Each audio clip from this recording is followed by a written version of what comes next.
भारतनि राजथावनि गोदान दिल्लीयाव गिबि खेबनि थाखाय बड'फानि 35थि जे थैनाय सान रुंसारि सानखौ जोङो दिनै फालिदों आरो गोदान दिल्लीनि बे बड'लेण्ड हाउसनि लांगोनायाव थानाय बे थावनियाव फुंबिलिनि आर'ज दुलाराय बर' फरायसा आफादनि फिरफिलाखौ हाफ वाइस खालामनाय आरो लोगोसे बड'फानि मुसुखायाव बिबार बावनाय हाबाफारिखौ जों मावफुंबाय। एखे लेथारैनो क'क्राझारनि दतमा जे थुलुंगापुरियाव थानाय बड'फानि जेराव फबनाय जायगा दङ बे जायगायाव दुलाराय बर' फरायसा आफादनि मिरु क'क्राझार जिल्ला आरो जोंनि दख'राफ्रा लोगो नांनानै बे हाबाफारिखौ दा मावफुंगासिनो। सारा आसाम नाङै जोंनि जिल्ला दख'रा इउनिटआव आरो गुबुन गुबुन इनस्टिटिउसन अनुस्थान प्रतिष्ठानाव बड'फानि दिनै बे गोथार जे थैनाय सान बे हाबाफारिखौ मावदों।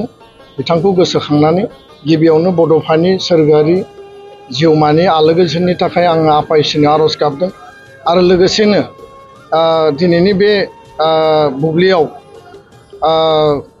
बड'फाया जेराव थाया मानो अरायबो जाहाथे थांना थानाय बर' फिसाफोरखौ बिथाङा जोंनो बोर सारस्रिहरनो हायो आरो बर' माहारिबाद बर' हारि आरो बर' हारिनि जे गेरेमसा माहारि दानायनि जे बिथांनि आदर्श आरो सिमां बेखौ जों मोगथाङाव जाफुंहोनो हानायनि हाबा मावलांनायाव जाहाथे बिथाङा जोंखौ अरायबो बोर सारस्रियो आं बेखौनो आफा इसोरनियाव आर'ज गाबदों।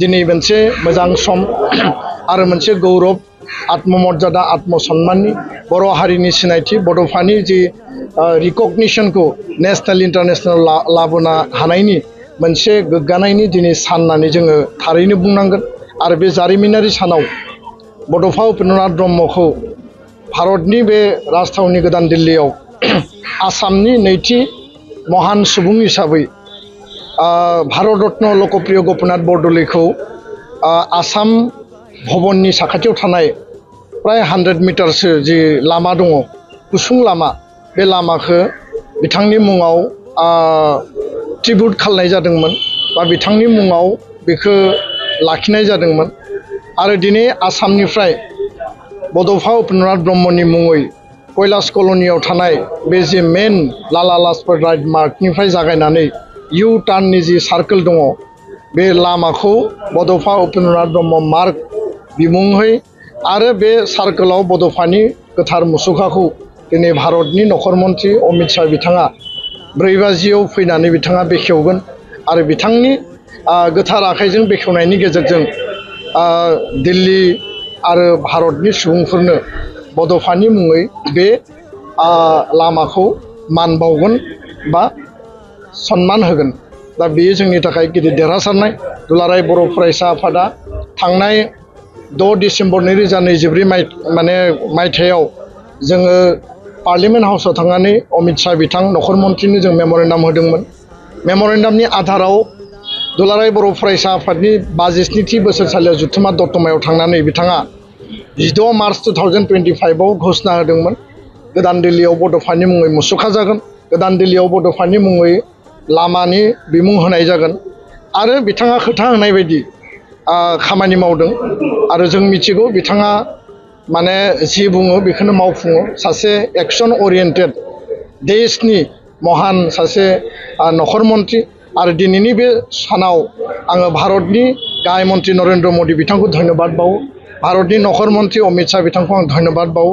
बिथांमोना बर' हारिखौ आरो बड'फाखौ 140 कौटि देशनि माने मुलुगनि बयनिख्रुइबो लार्जेस्ट डेम'क्रेटिक कान्ट्रि आरो जेराव 140 क्रर थानाय बे देशआव बर' हारिखौ मर्यादा होनाय, बड'फाखौ मर्यादा होनाय, आसामनि नैथि महान व्यक्ति हिसाबै बड'फाखौ मर्यादा होनाय।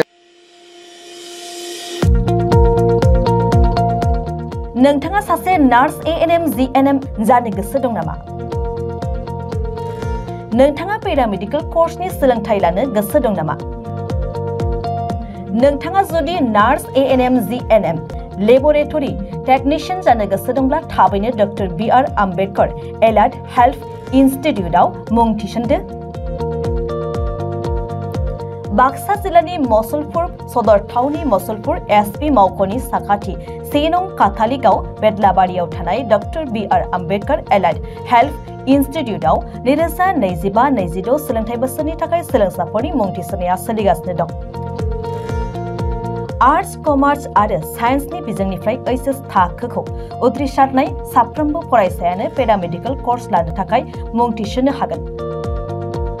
बे सोलोंथाइ फसंथानाव नांगौ जानाय थाखो खथा गोजौ थाखोनि लेबरेटरि टेक्निशियान TLM आरो नार्सनि प्रेक्टिकेल फोरोंनायनि खाबुफोरजों लोगोसे रोंगौथि गोनां फोरोंगिरि आरो देहा फाहामगिरिफ्रा फोरोंथाइ होनाय जायो। बेनि अनगायैबो हिन्जावसाफोरनि थानायनि थाखाय हस्टेलनि खाबुबो दं। बे समाव गोसो गुदुं फरायसा एबा सोलोंसाफोरनि मुं थिसननायनि थाखाय फर्म बिलाइखौ होगासिनो दं। बेनिखायनो जायफोर बिथांमोनहा पेरामेडिकेल कर्सनि सोलोंथाइ लानो गोसो दं बिथांमोनहा 9101299545 8473853693 एबा 6900226441 मबाइल नम्बराव फोनांजाब खालामनो हागोन। नङाब्ला बाक्सा जिल्ला मसलपुरनि 1 नं काथालिगाव बेदलाबारियाव थानाय डक्टर बि.आर. आम्बेडकार एलाइड हेल्थ इन्स्टिट्यूटआव थोंजोङै फैनानै सुलाद लाफैनो हागोन।